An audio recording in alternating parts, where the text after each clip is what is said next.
What is up, the Pokémon HD? This is OminousAcid, one of your directors, and I'm going to be doing a doubleheader Ubers PS battle stuff with you guys. I'm not gonna start with saying how I do all sorts of battles and let's plays and moveset videos, Ubers and Little Cup, stuff like that. See what I did there? Now I did say it. Hey, but yeah, I've got an Ubers match. This was with a team that I made a long time ago. I'm just on this side, and it's based around a specially based Ho-Oh, because Ho-Oh gets weatherball, and seeing in Ubers, weather is really prevalent.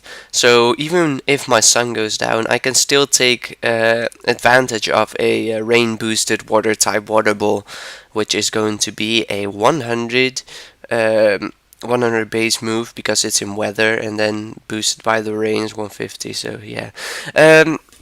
So my Ho-Oh is just specially offensive, Thunderbolt, Earth Power, Weather Ball, and then Roost. And then I've got a Scarf Dialga, which is a lot of people expect a lead Dialga with Stealth Rock, stuff like that. So hey, I'm kind of hipster in doing that. Yep. Dragon Meteor, Dragon Pulse, Aura Sphere, Fire Blast, then standard defensive Groudon with Stealth Rock, T-Wave, Earthquake, and Fire Punch. Especially defensive Tentacruel with Ice Beam, Toxic Spikes, Rapid Spin, and Knockoff. Especially Knockoff, I really recommend you to run it in Ubers because not a lot of people expect it, and a lot of items are really viable in Ubers, or at least very important. Then a Swords Dance Arceus Ghost with Swords Dance, Brick Break, Recover, and Shadow Force actually, which works really well. And then an Expert Belt Genesect with Iron Head, Ice Beam, U-Turn, and Flamethrower. I might run Explosion of Iron Head, I don't know yet. I haven't decided, but it's specially based, so hey. Looking at my opponent's team, Genesect is a threat, everything is a threat. The Aspion is gonna be annoying, but yeah, without further ado, we'll get into the battle. Okay, so I'm gonna start with Dialga because Scarf, I guess he would predict my Stealth Rock, so that is why he goes into Espeon. I'm just gonna go straight for the Fire Blast because Sun boosted and it'll do more than a Dragon Pulse, but I missed on the Espeon, which would have done like, I don't know if he's bulky, then 70%, otherwise like 80, 90, maybe you knock it out. I go for another one, scouting for the Earthquake because I know that I can live one, I guess. My Ho isn't the bulky variant, so that's kind of stupid. I guess he protects my Sacred Fire right here and goes to Ho-Oh. I'm gonna go for the T-Ball, and after 2 life or recall, he's gonna be able to take me out with a Brave Bird, which does a shit ton of damage. But then again, I also don't see life or recall or leftover, so that makes me think that he is going to be a choice band variant. Now, Espeon generally tend to carry the Grass Knot. And I'm just going to stay in with my Groudon because I know that I can live one, and I just really want to scout for it. He doesn't have any weather of his own, so that is really cool. I'm going to go to Genesect, predicting another Grass Knot because he would want to knock out my, what's it called? My Groudon. Sorry if I am sniffing a little bit, I'm kind of having a cold. But yeah, anyways, I go into Genesect, go for the U-turn on the Ho-Oh, just because I can and stuff like that. Then I'm gonna U-turn out into my Tentacruel, just to rapid spin away the hazards, and then that is going to be cool. I'm gonna try to knock that Ho-Oh out with my own Genesect. I'm still bluffing the Scarf. I haven't switched up moves, if I am correct. So I am gonna go into Groudon. I'm gonna go for the T-Wave just because that Ho-Oh is going to be annoying, and I know that if he goes to Espeon to try and bounce it back, I'm not affected. I'm just gonna set Groudon. As I said, he doesn't have any weather, so I don't really see a point for it right now anymore. So that does give me a safe switch into my Genesect, and I'm kind of feeling really good. I'm gonna bank on the miss, or not getting the burn with the Sacred Fire. So I'm just gonna set up a Swords Dance, then go for the Shadow Force as he goes into Arceus normal. I'm gonna go for the Break next turn, which is going to be I'm going to outspeed him both times because I am a Jolly variant, and he is most likely going to be Adamant, just because Extreme Killer Arceuses are generally Adamant. I don't know why he didn't go for the Shadow Claw or the Earthquake. He probably should have done that instead of setting up a Swords Dance, because hey, he can't hit me with Extreme Speed either. And since seeing Swords Dance not being Arceus normal, I'm most likely running Jolly. So I'm gonna predict him to predict me to predict the roar. So I'm just gonna go for the shadow for or the what's it called, the source dance first turn or the recover. What did I go for? I don't remember. But yeah, and then source or what's it called, shadow force next turn, and then stuff like that. He roars me out into Genesect, go for the U to knock that out. Then go back into Arceus Ghost because he only has his Genesect left and something else. But I know that I can live a few Iron Heads. So I'm gonna set up the source on, but he flinches me the first time. Then I'm like, okay, it's fine, I can live another one. Nope, because he is going to get the what's it called, the critical hit on that, which really mattered because stuff like that. Yeah, I don't know. But his Latias kills me with the Dragon Pulse, which is really unfortunate. But yeah, another battle, as I said. And this is going to be an Ubers match, obviously. His team doesn't have any weather too, which is really good. But his team does have a major defensive threat in Chansey because I don't have that much to hit it with if I am not able to set up with my Arceus Ghost. However, I am going to be able to knock off his Eviolite if Tentacruel, if he doesn't switch out, that is. So I'm going to be able to knock that off, hopefully. And then I'll just have to look out for that Genesect, which is going to be a pain in my butt. And then Latias is not too much of a problem because I don't have Kyogre. I do have Genesect for it. I do have Arceus Ghost for it. I have Dialga for it, and then Tentacruel kind of checks it if I am able to knock off its Soul Dew, and then I can paralyze it with Groudon, but then again Groudon will take hefty amounts of damages.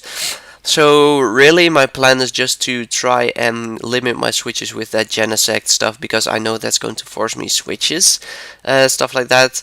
So I have to watch out for that, also have to scout for its moveset, and then what also a big thing for me is going to try and knock off the Eviolite of the Chansey. Also don't know what that Arceus is. It's probably going to be an Extreme Killer Arceus, even though it does give him 4 times weakness.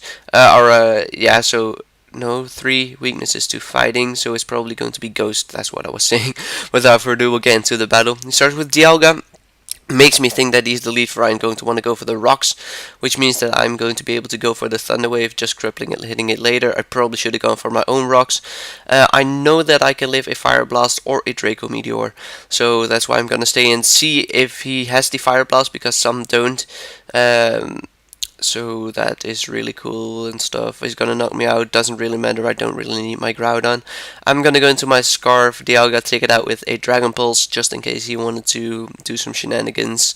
And I don't want to go for the Draco then and stuff like that. I'm going to bring in my Arceus Ghost on the Chansey, and then he's going to Toxic me. I figured he'd do that, so I'm going to set up a Source Dance because of the Skarmory. I thought this would do a little bit more, like 40%, but it doesn't, so he's going to be able to Roost next turn. And then I take a hefty amount of, of toxic damage. So I'm gonna predict him to go for the Whirlwind this turn. However, he just goes for another Roost, which is really unfortunate. But that means that I'm gonna be able to go into my Ho-Oh as he sets up his entry hazards. I'm gonna go for the Weather Ball, and that's gonna do a half-day chunk to the Arceus Ghost. So I know that I can't outspeed it, and it's really useless because I do have other stuff for that Skarmory. So that means that I can just let my Ho-Oh die. Go into Dialga. I'm gonna kind of predict this Chansey to come in, so I'm gonna go for the Fire Blast. Do get a crit, still does nothing. I'm gonna bring in Tentacruel because I know that I can pretty much not wall it, because eventually I'll die to to Seismic Tosses, but I'm gonna let him think that he can do stuff, and then I'm gonna go for the knockoff. Knockoff is Violet, which is great. Then Rapid Spin the hazards away, and then this turn I'm gonna switch out because I want to keep this thing for maybe being able to do some weird shenanigans. Still, the thing is that Shadow Force is not going to be able to do too much. I'm going to go for Recover. He goes to Arceus Ghost. He's going to recover on the switch, which is really unfortunate. But this time I'm going to go for the Draco or Dragon Pulse. So, okay, I'm going to go straight for the Fire Blast. Okay, stupid play on my part because Latias was really obvious. So I should have gone for the Dragon type move. I don't know whether I would have gone for Draco or Dragon Pulse. Probably Draco, just smack something. Because he would have bring in his Chansey. Now, I figured he'd bring in his Skarmory on the U-turn, so that is why I'm going to go for the Ice Beam first, because I'm not choiced, so that is really cool. Then I go for the Flamethrower just because it's safe, and then he goes back into Chansey, it's Sunboost, so that's going to do half the chunk. I scored the Burn, which is really good. Because of that Burn, I'm going to be able to knock it out with a U-turn next turn, because it does like 44% average to Chansey without Violite. So I have to switch again. I'm gonna go into Tentacruel, even though he might root for the 6%, I don't know why he would, but hey. I'm gonna knock off his leftovers before he knocks me out with a Brave Bird, which means that I can go into my Genesect, try and take it out with a Flamethrower, and he does indeed stay in, so that's gonna be the end of that. Then he brings in his own Genesect. I'm gonna switch out, fearing him to be scarred to have the Flamethrower, but this is like, he's got the Blaze Kick, and at first I was like, wait, what? But it's kind of logical. If you're physically based in a Sun team, Blaze Kick is really cool. But it doesn't do that much to, or it does do a lot to Dialga, so I had to hit my Fire Blast. If I had missed, it would have also depended on his Blaze Kick missing on my Genesect. Or Genesect, whatever. I said Genesect, and then now it's Genesect. I don't know what I'm saying anymore. By the way, excuse me for the bad nickname on Genesect. I forgot to change that. And you'd be surprised how many people actually still believe that if I say Arceus Ghost, if I name it Arceus Dragon, how many people do not look in the chat and see like Arceus Dragon, and then it says behind it, it says the species, so it says Arceus Ghost. Well, a lot of people don't notice it, so they just go for the Dragon Pulse or Ice Beam, and I just set up in their face. So pay attention to the chat, people. That's a lesson you have got to learn. But yeah, as I said, this team is not that good, but still, I kind of enjoyed these matches. And yeah, if you guys did enjoy this video, you're welcome to leave a like, rating, comment what you guys did think. And your subscribe button to TPU is right there below. My channel link should be down there below. And then I hope to see you guys in a next upload. Have a nice day, and I will see you guys next time. Goodbye.